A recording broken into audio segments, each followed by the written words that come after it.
जय बजरंगबली। तुला राशि वालों, स्वागत है आप सभी का आपके अपने चैनल तुला ज्योति भिंड में। तो तुला राशि वालों, पूजा करते समय बोल दें यह एक शब्द। जी हाँ बंधुओं, यह एक शब्द में इतनी ज्यादा शक्ति है। यदि आप लोगों ने पूजा करते समय यह एक शब्द बोल दिया तो आप जिस शक्ति की पूजा कर रहे हैं उस शक्ति को आपके पास आना ही पड़ेगा और आपकी हर प्रकार की मदद उस शक्ति को करनी ही पड़ेगी। हर प्रकार से इस शक्ति को आपकी रक्षा करनी ही पड़ेगी। तो बंधुओं, आज के वीडियो में हम आपको बताएंगे कि आप लोग पूजा पाठ तो करते ही हैं, लेकिन आपको कुछ बातों का ज्ञान नहीं है। यदि नहीं जानते हो तो आज जान लो कि पूजा करते समय इस एक शब्द को बोल देने से आपके जीवन में चमत्कार हो जाएगा। बंधुओं, आज का वीडियो विशेष रूप से उन लोगों के लिए भी है जिन लोगों को पूजा करते समय बहुत लंबा समय बीत गया और उन लोगों को अपने देवी देवताओं की कोई अनुभूति नहीं होती है, कोई अनुभव नहीं होता है। तो आज मैं उन लोगों के लिए एक ऐसा मंत्र बताना चाहती हूँ जिसको बोलने से उन्हें अपने देवी देवताओं की अनुभूति होगी और उन्हें पता चलेगा कि उनके देवी देवता उनसे खुश हैं या ना खुश हैं, या उनके देवी देवता उनकी पूजा को स्वीकार कर रहे हैं या नहीं कर रहे हैं। तो बंधुओं, वीडियो में आगे बढ़े इससे पहले आप हमारे चैनल को सब्सक्राइब जरूर कर लें। जी हाँ, जो भी हमारे चैनल पर नए आए हैं वह हमारे चैनल को सब्सक्राइब जरूर कर लें। वीडियो को लाइक कर दें, बेल आइकन को प्रेस कर दें और कमेंट में जय बजरंगबली, जय बाबा भोलेनाथ लिख दें। जी हाँ बंधुओं, जितने भी बजरंगबली के सच्चे भक्त हैं वह हमें कमेंट में जय बजरंगबली, जय बाबा भोलेनाथ जरूर लिख दें। और एक बात कि आप यदि हमारे वीडियो को क्लिक करके वीडियो में आ जाइएगा तो वीडियो को शुरू से लेकर अंत तक जरूर देखें। बंधुओं, जब आप वीडियो को पूरा देखेंगे तभी आपको हमारे द्वारा दी गई जानकारी प्राप्त होगी और सही से आप इस जानकारी का लाभ उठा पाएंगे और सही तरीके से आपको समझ में आएगा।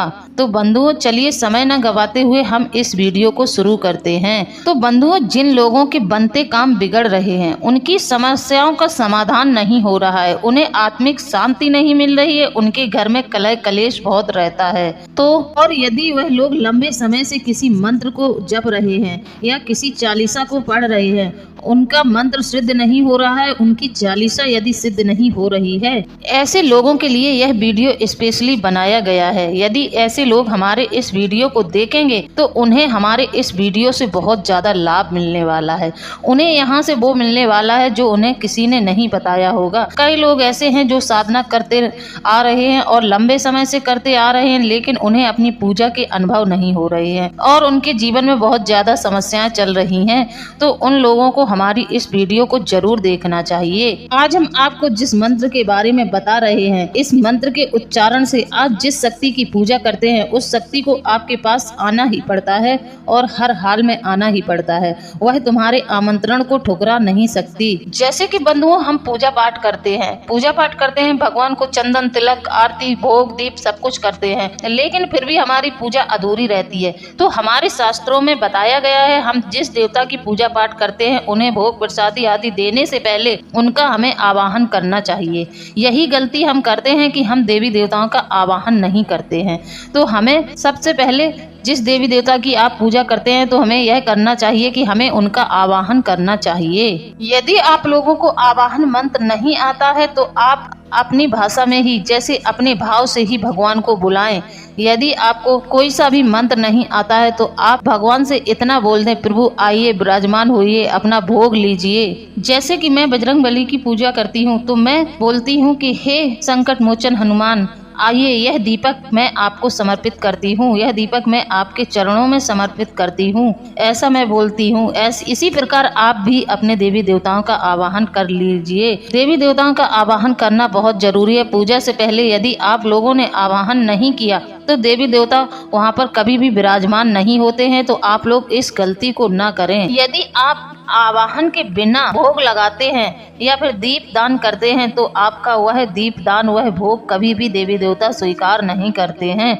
तो इसलिए सबसे पहले आवाहन कर लेना चाहिए, उसके बाद आप दीप दान करें, भोग लगाएं। उन सभी सामग्री को देवी देवता अच्छे से स्वीकार करते हैं और आपको आशीर्वाद भी देते हैं। इसी तरीके से आप जिस देवी देवता में ज्यादा आस्था रखते हैं आप उन्हीं के नाम का दीपक जलाएं। जैसे कि आपके पूजा घर में कई देवी देवता हैं और आप दीपक एक जला रहे हैं तो आप किसके नाम का दीपक जला रहे हैं। आपसे यदि कोई पूछता है कि आपने यह दीपक किसके नाम का जलाया है, तो आप कह देते हैं हम तो बस जला रहे हैं। आप कह देते हो कि मैं सभी के लिए जला रहा हूँ। ऐसा नहीं है, दैवीय शक्तियाँ कभी भी मर्यादा का उल्लंघन नहीं करती हैं, वह मर्यादा के अंदर ही रहती हैं। यदि आप उन्हें स्वयं बुलाएंगे नहीं तो वह आपके घर में कभी विराजमान नहीं होंगी। आप अपने इष्ट देव को बुलाएं। दीपक प्रज्वलित करने से पहले आप उनका आवाहन कर लें। उनका आवाहन करने के बाद आप दीपक को जलाएं और दीपक उन्हें समर्पित कर दें। इसी तरह से भोग, जो भी भोग आपने रखा है, इसी प्रकार आप वह भोग भी उन्हें समर्पित कर दें। बंधुओं, मैं आप लोगों को कोई नई बात नहीं बता रही हूँ, लेकिन मैं जिस तरीके से आपको बता रही हूँ वह तरीका बहुत ही अच्छा है। उस तरीके से देवी देवताओं तक पूजा पाठ पहुँचती है। हमारे इस तरीके से यदि हम पूजा करेंगे, हमारे द्वारा बताए गए तरीके से यदि आप पूजा करेंगे तो आपको आपकी पूजा में जरूर सफलता मिलेगी। आपकी पूजा से देवी देवता जरूर प्रसन्न होंगे। हम आपको कुछ नई बातें नहीं बताएंगे, सिर्फ अंतर इतना होगा कि हम आपको नियम पूर्वक तरीके से सारी बातें समझाएंगे। तो सबसे पहले दीपक और भोग आपको अपनी पूजा में अपने इष्ट देव को देना है। बाद में आप एक अलग प्लेट में और जो देवी देवता हैं उनका आवाहन करके उन्हें भोग लगा दें। आप भोग में कुछ भी रख दें, चाहे आप मेवा रखें, चाहे लड्डू रखें, कितना भी अच्छा आप भोग रख दें। यदि आप देवी शक्तियों का आवाहन नहीं करते हैं तो वह आपके भोग को कभी भी ग्रहण नहीं करती हैं। आप लोग यही गलती करते हैं कि पूजा से पहले देवी देवताओं का आवाहन नहीं करते हैं, बिना आवाहन पूजा करते चले जा रहे हैं। यही गलती आप प्रतिदिन दोहरा रहे हैं, इसलिए आपको देवी देवताओं की कृपा नहीं मिलती, आपको अपनी पूजा का कोई लाभ नहीं मिलता और आपको अपने देवी देवताओं के कोई अनुभव नहीं होते हैं। तो बंधुओं, अपनी इस गलती पर तुरंत रोक लगाएं। बंधुओं, हमारे साथ वीडियो में शुरू से लेकर अंत तक बने रहें और जानें कि पूजा की पूरी विधि क्या है, किस प्रकार से आप पूजा करेंगे, किस प्रकार से आप लोगों को पूजा करनी चाहिए जिससे कि आपको अपनी पूजा का पूरा लाभ मिले। यदि आप सही प्रकार से पूजा नहीं करते हैं तो आप जलाते रहिए यूं ही घी और अपने घर का घी समाप्त करते रहिए। आपके देवी देवता आपसे प्रसन्न होने वाले नहीं हैं और आप उनको भोग लगाते रहिए, प्रतिदिन लगाते रहिए और उसी भोग को उठाकर खाते रहिए। ऐसा भोग आपका कोई भी देवी देवता स्वीकार नहीं करेंगे। जब तक आप व्यक्तिगत रूप से उनका आवाहन नहीं करते हैं तो आपसे कोई भी देवी देवता प्रसन्न नहीं होंगे। मंदिर की जहाँ तक बात है तो मंदिर में जिस देवी शक्ति का मंदिर है, जैसे कि माता काली का मंदिर है, हनुमान जी का मंदिर है, बाबा भोलेनाथ का मंदिर है, वहाँ पर आप बिना आवाहन के दीपक जला सकते हैं, क्योंकि वहाँ मंदिर सिर्फ उन्हीं के नाम का है और वहाँ दैवीय शक्तियाँ 24 घंटा मौजूद रहती हैं।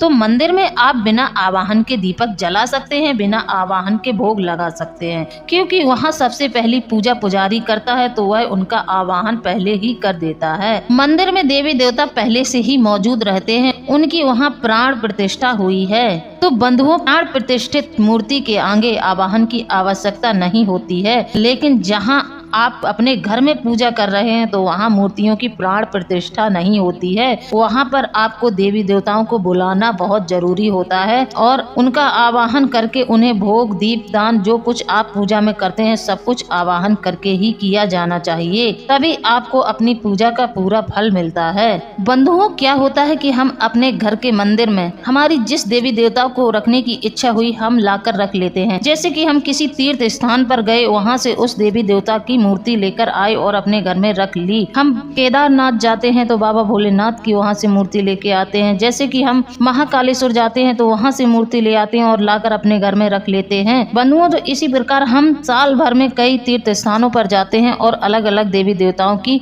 मूर्ति लेकर आते हैं और अपने घर में स्थापित कर देते हैं। तो आपने जो मूर्तियां या जो तस्वीर अपने घर में स्थापित की है, अब आपने लाकर स्थापित तो कर दी है, अब आपको उनकी पूजा पाठ करने से पहले उनका आवाहन जरूर करना पड़ेगा। आपके घर में जितने भी देवी देवता विराजमान हैं, आपको एक बार पूजा करने से पहले उनका आवाहन जरूर कर लेना चाहिए। उसके बाद ही उन्हें धूप, दीप, भोग, जो कुछ आपको करना है आप करते रहिए, लेकिन सर्वप्रथम आपको आवाहन करना बहुत जरूरी है। जब आप आवाहन करके उनको भोग, प्रसादी, दीप दान आदि करेंगे तभी उस शक्ति की कृपा आपके ऊपर होगी, वरना कभी नहीं होगी। तो बंधुओं, इस बात का ध्यान ध्यान रखें कि आपने अपने घर में जितने भी देवी देवता बैठा रखे हैं उन सभी का आप एक बार आवाहन जरूर कर लें और आवाहन विनय पूर्वक कर लें और अपनी भाषा में कर लें। कोई बात नहीं यदि आपको आवाहन मंत्र नहीं आता है, क्योंकि आवाहन मंत्र सब लोग नहीं कर सकते। आवाहन मंत्र संस्कृत में होता है, इसलिए सभी लोगों को आवाहन मंत्र नहीं आता है। तो आप अपनी भाषा में भाव पूर्वक उनको आमंत्रित करें। तो आप लोग अपने इष्ट देव का आवाहन जरूर कर लें। आपके घर में और जो देवी देवता हैं, इष्ट देव के अंदर सभी देवी देवता समाहित होते हैं। तो सर्वप्रथम आप अपने इष्ट देव का आवाहन करें, उनके ही नाम का दीपक जलाएं और उन्हें ही भोग प्रसादी आदि समर्पित कर दें। उसी से सभी देवी देवताओं को भोग लग जाएगा। आप यह न सोचें कि बाकी के देवी देवता हमसे रुष्ट हो जाएंगे, नहीं। आप सबसे पहले अपने इष्ट देव को जैसे ही भोग लगाते हैं, उसी क्षण सभी देवी देवता एक साथ मिलकर उस भोग को स्वीकार करते हैं। यदि आपसे इष्ट देव खुश हैं तो आपसे सभी देवता खुश ही रहेंगे। इष्ट देव नाराज हैं तो आपके सभी देवी देवता आपसे नाराज हो जाएंगे। तो इस तरीके से आप उनके अंदर एक भाव पैदा करिए। आप अपने इष्ट देव से एक रिश्ता, कहने का मतलब यह है कि आप उनसे एक नाता जोड़कर रखें और अपनी हर एक समस्या के बारे में उनसे ही प्रार्थना करें। उनसे विनय पूर्वक भाव पूर्वक आग्रह करें। देखो आपके ऊपर फिर देवी देवताओं की कृपा होती है कि नहीं। आपके ऊपर उनकी ऐसी कृपा होगी कि आपके जीवन की कायाकल्प हो जाएगी। जैसे कि आप आवाहन कर रहे हैं और आपका भाव अच्छा नहीं है, तो वह आपके पास कभी नहीं आएंगे, उनकी कृपा आप पर कभी नहीं होगी। तो बंधुओं, सबसे पहले तो आप भाव को अपने अच्छा रखें, अच्छे भाव से देवी देवताओं का आवाहन करें। अपने मन को भी प्रसन्न रखें। पूजा करते समय आप इधर उधर की दुनियादारी की चिंता छोड़ दें। सिर्फ और सिर्फ अपना वह समय अपने इष्ट देव को समर्पित करें। उनके साथ भाव पूर्वक उनकी पूजा पाठ करें। भाव पूर्वक यदि आप उन्हें शक्कर का भी भोग लगा देते हैं तो उसको भी वह स्वीकार कर लेंगे। भाव पूर्वक यदि आप एक तुलसी का पत्र भी समर्पित कर देते हैं या एक फूल भी समर्पित कर देते हैं, भाव पूर्वक करते हैं, तो वह आपकी पूजा को जरूर स्वीकार करेंगे। जरूरत नहीं है कि आप पूजा में बहुत ज्यादा खर्चा करें या तामझाम करें, उसकी कोई जरूरत नहीं है। जैसे कि अब बाबा भोलेनाथ को ही देख लो, यदि कोई उन्हें भाव पूर्वक एक लोटा जल, शुद्ध जल ही उन्हें प्रतिदिन समर्पित करने का नियम बना ले अपने जीवन में, तो उसके जीवन में न्यारे वारे हो जाते हैं, उसकी समस्त समस्याओं का समाधान हो जाता है। ऐसे व्यक्ति के जीवन में किसी भी प्रकार की समस्या नहीं रहती है, क्योंकि देवी देवता भाव के भूखे हैं। कहा भी गया है, भगवान भाव के भूखे हैं, भगवान प्रेम के प्यासे हैं। भाव पूर्वक सबरी ने जब जूठे बेर भी भगवान को खिलाए थे तो भगवान ने उनके बेरों को खाया था, स्वीकार किया था। बंधुओं, पूजा पाठ में भाव का बहुत बड़ा महत्व है, भाव का बहुत बड़ा योगदान है। यदि आप अपने देवी देवताओं को प्रसन्न करना चाहते हैं, उनकी कृपा चाहते हैं, तो आप अपने मन में एक भाव जरूर रखिए, उनके प्रति अपने मन को समर्पित कर दीजिए। हर प्रकार से आपको आवाहन उनका करना ही है। बिना आवाहन आपकी पूजा कभी स्वीकार नहीं की जाएगी। यदि आप आवाहन करके देवी देवताओं को बुलाते हैं तो वह शक्ति आपके पास दौड़ी चली आएगी, क्योंकि एक भक्त भगवान को अपने बस में भाव से ही कर सकता है। यदि भाव अच्छा है तो देवी देवता भी आपके बस में हो जाते हैं। इस संसार में और कोई दूसरा उपाय नहीं है देवी देवताओं की कृपा पाने का। भाव सबसे बड़ा मूल मंत्र है देवी देवताओं की कृपा पाने का, उनका आशीर्वाद पाने का। भाव का रास्ता सबसे उत्तम रास्ता है। इसी प्रकार बंधुओं, कई लोग पूजा पाठ करते हैं।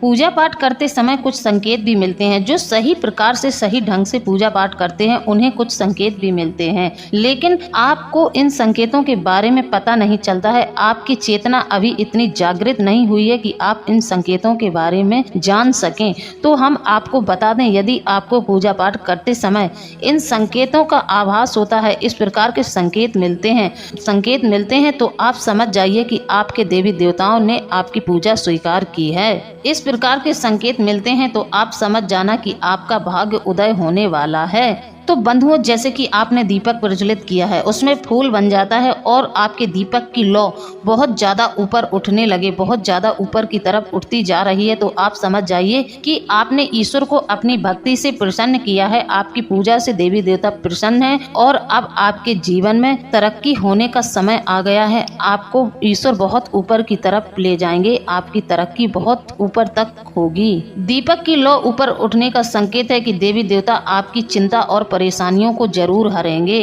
इसी प्रकार जैसे आप पूजा में फूल चढ़ाते हैं, भगवान को पुष्प अर्पित करते हैं, आपने भगवान को फूल चढ़ाया और उसी वक्त कोई फूल आकर आपके पास गिर जाता है, उनके ऊपर से चढ़ाया हुआ फूल आपके पास आकर गिरता है, तो आप समझ जाइए कि अब आपके भाग्य उदय होने का समय आ गया है। इस संकेत को बेहद शुभ माना जाता है। यह देवी देवताओं के द्वारा दिया गया संकेत है।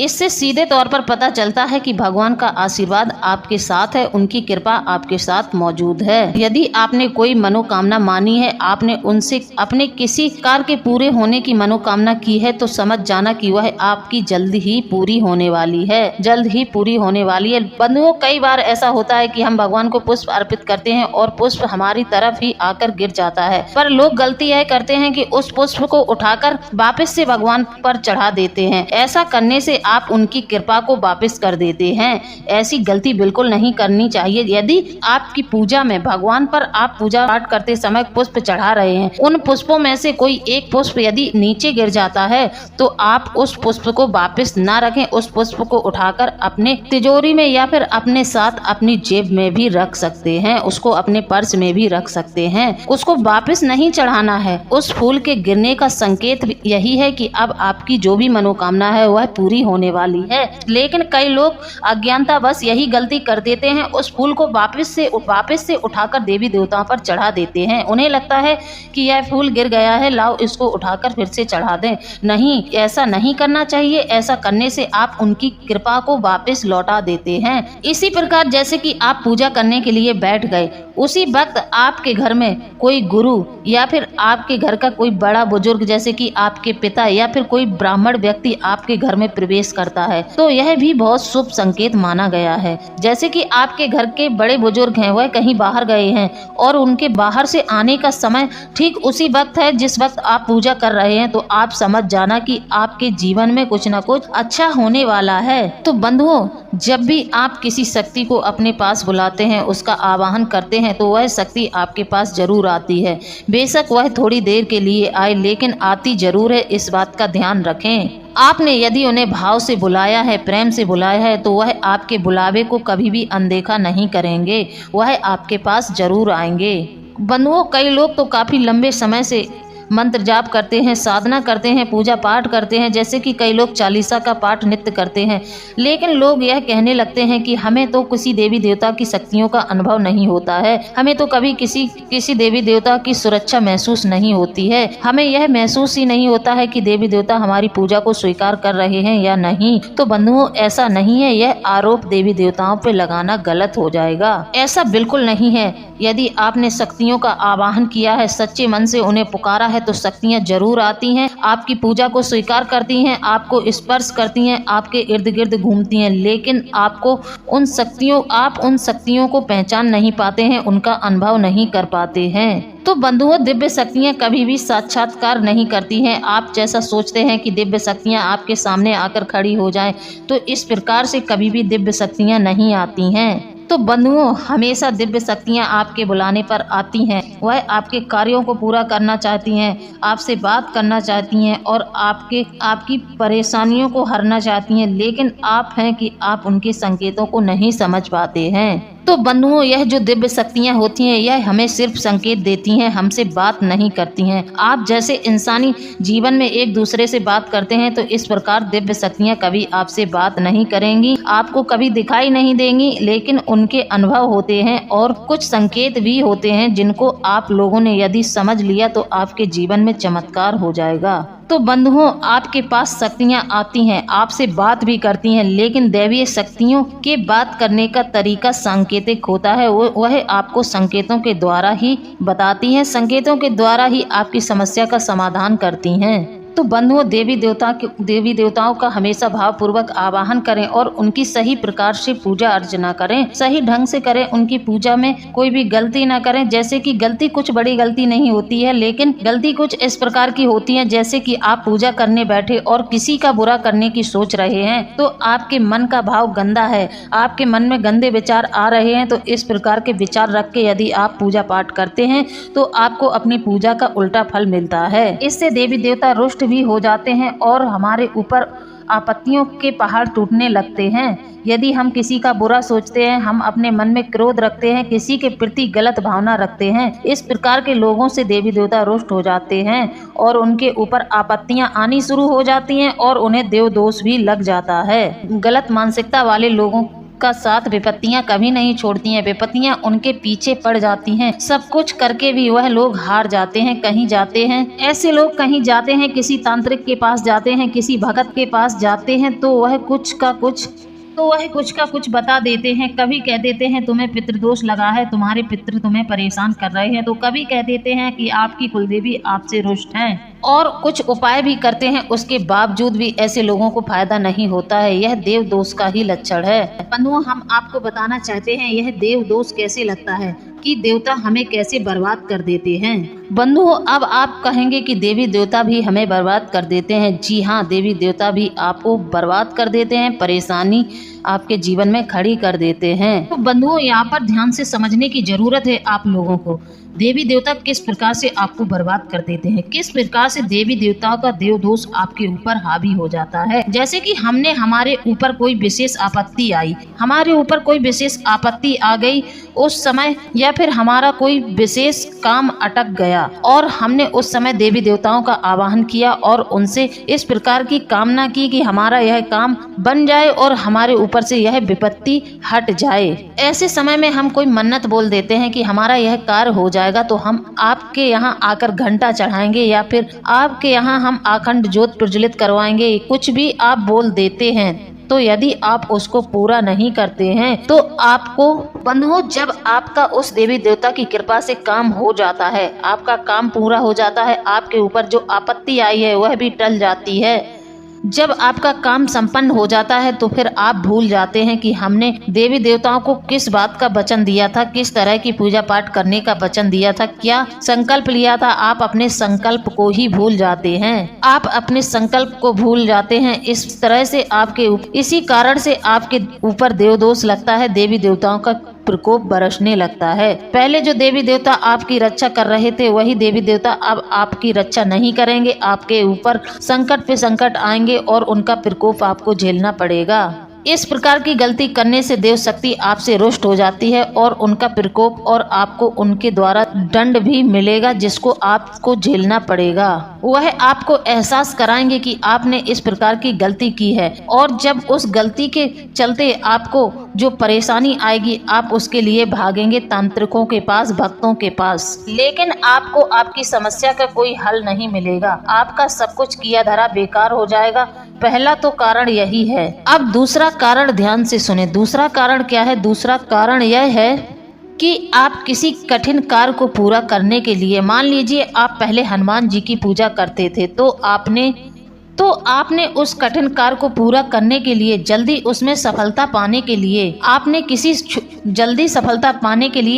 किसी छोटी शक्ति का, जैसे कि ब्रह्म राक्षस या फिर प्रेत पिशाच, इनमें से किसी शक्ति को पकड़ लिया और आपने पूजा शुरू कर दी। इसका परिणाम जानते हो क्या होगा? वह देव शक्ति जिसकी पूजा आप करते आ रहे हैं, अचानक से थोड़े से लालच में आकर आपने अपने इष्ट देव की पूजा बंद कर दी और आप किसी और देव की पूजा करने लगे हैं। और आपका झुकाव उधर हो गया। आपने दूसरी पूजा शुरू कर दी, तो वह देव शक्ति आपसे नाराज हो जाएगी, आपके इष्ट आपसे नाराज हो जाएंगे। सबसे पहले आपको नाराजगी झेलनी पड़ेगी, क्योंकि यह जो शक्तियां हैं जिनकी आप पूजा कर रहे हैं, यह तामसिक प्रवृत्ति की हैं और घर में सात्विक पूजा होती थी। आपने तामसिक पूजा शुरू कर दी थोड़े से लालच के लिए, तो वह सात्विक देवी देवता आपसे रुष्ट हो जाएंगे। ऐसे में सबसे पहले आपकी कुलदेवी आपसे नाराज हो जाएंगी और कुलदेवी के नाराज होते ही आपके कुल का नाश होना शुरू हो जाएगा। कुलदेवी के नाराज होते ही आपके कुल में परेशानियों की बाढ़ आ जाएगी। ऐसे में आप कहीं भी जाएं, किसी भी तांत्रिक के पास जाएं, लेकिन आपको कोई फायदा नहीं मिलेगा। इसलिए सतर्क हो जाइए, ऐसी गलती बिल्कुल ना करें। आप अपने घर में इस तरीके की कोई भी पूजा ना करें, इस तरीके के देवी देवताओं का आवाहन ना करें। आपको जो कुछ मांगना है, जो कुछ चाहिए, आप अपनी कुलदेवी और अपने इष्ट से ही मांगे। ऐसा करने से उनके ऊपर से आपका विश्वास उठता है, आप उनमें भरोसा ही नहीं करते हैं, इसीलिए तो आपने दूसरे देवी देवताओं का आवाहन किया है। यह इस बात को भी दर्शाता है। क्या आपके इष्ट में इतनी शक्ति नहीं है कि वह आपकी समस्या को समाप्त ना कर सकें? यदि आपके इष्ट में इतनी शक्ति नहीं है तो ऐसे इष्ट को पूजने का भी क्या मतलब। आप अपने देवी देवताओं पर भरोसा रखिए। जितने भी देवी देवता हैं, जो महाशक्तियां हैं, वह सभी उस परमात्मा की एक किरण है। यह देव शक्तियां पूरी तरह से सामर्थ हैं। इनके अंदर इतनी शक्तियां हैं कि यह आपकी हर एक समस्या का समाधान कर सकती हैं। बस आप इन्हें भाव से अपनी समस्याओं के बारे में इनसे कहें। कई लोग तो इस प्रकार की भी गलती करते हैं, जैसे कि आपके घर में सात्विक देवी देवताओं की पूजा हो रही है और किसी तांत्रिक ने आपको बता दिया, आप उन्हें सात्विक भोग देते हैं, और किसी तांत्रिक ने आपको बता दिया तो आपने तामसिक भोग देना शुरू कर दिया। इस प्रकार से भी आपको देवदोष लगता है, इस प्रकार से भी देवी देवताओं का प्रकोप आपको झेलना पड़ता है। ऐसी गलती बिल्कुल ना करें। कई लोग ऐसे हैं जो गुप्त रूप से यह गलतियां कर रहे हैं। कई लोग इस प्रकार की गलती करते हैं, जैसे कि उनकी कोई मनोकामना है और वह पूरी नहीं हुई तो लोगों का देवी देवताओं से विश्वास उठ जाता है। वह देवी देवताओं को पूजना छोड़ देते हैं और दूसरी जगह यहाँ वहाँ भटकने लगते हैं, दूसरी देवी देवताओं को पूजने लगते हैं। अरे, इसमें देवी देवताओं का दोष नहीं है, आपके कर्म भी आड़े आते हैं, जिसके कारण आपकी वह मनोकामना पूरी नहीं हुई है। आपने उन्हें छोड़ दिया, फिर आप माता काली की पूजा करने लगे। इस तरह से देवी देवताओं को बदलने से भी देवी देवता आपको बर्बाद कर देते हैं। तो बंधुओं, आपको मेरे द्वारा दी गई जानकारी कैसी लगी है? यदि जानकारी अच्छी लगी है तो आप हमें कमेंट में जरूर बताएं। इसी के साथ अब हम वीडियो को समाप्त करते हैं। मिलते हैं अगले ज्ञानवर्धक वीडियो में। जय बजरंगबली, जय बाबा भोलेनाथ। धन्यवाद।